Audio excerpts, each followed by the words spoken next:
Pemirsa, tidak seimbangnya pasokan energi dan pelemahan ekonomi hingga terganggunya rantai pasok ke beberapa negara menjadi dampak yang ditimbulkan akibat konflik yang menerpa Rusia dengan Ukraina saat ini.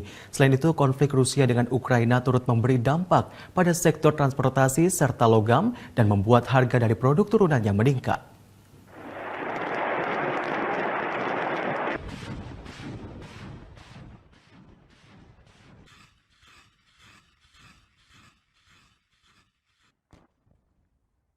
Selain pandemi COVID-19 yang melanda dunia, gejolak antara Rusia dengan Ukraina yang sedang terjadi hingga kini masih menimbulkan banyak dampak kompleks yang turut dirasakan oleh beberapa negara dunia, utamanya dalam bidang ekonomi.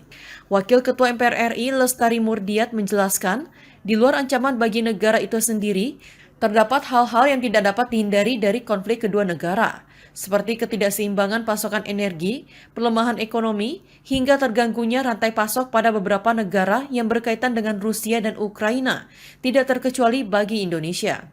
Oleh karena itu, menurut Lestari, setiap negara dituntut untuk dapat menyiapkan skenario, khususnya dalam kesiapan penyelamatan ekonomi bagi negaranya. Selain itu, konflik kedua negara juga menimbulkan dampak pada sektor transportasi yang berkaitan dengan minyak dunia, logam, dan juga microchips yang membuat produk turunannya mengalami kenaikan harga. Pada kesempatan yang sama, CEO ASEAN International Advocacy and Konsultasi untuk Asia Pasifik, Eropa, Timur Tengah, dan Amerika, Shanti Syamdasani menyampaikan, jika perang ini terus berlanjut, maka dampaknya akan cukup besar dan dibutuhkan trade advisory guna mengkaji dampak yang ditimbulkan. Kalau ini berlanjut ke depannya, bagaimana trade impact-nya dan defisit trade yang dialami, dan bagaimana supaya membawa posisi Indonesia bisa bernegosiasi ulang dan membawa posisi Indonesia supaya bisa bukan hanya dari segi meminimize impact atau mitigate resiko, tapi bagaimana Indonesia bisa mengambil kesempatan atau trade opportunities atau trade benefits yang timbul dari konflik ini.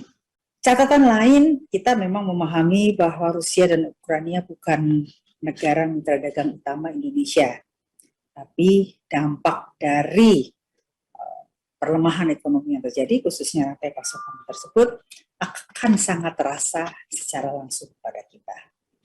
Oleh karena itu, atas krisis ini, setiap negara dituntut harus mampu mempersiapkan skenario untuk termasuk skenario terburuk, khususnya untuk menyiapkan penyelamatan ekonomi bagi dirinya.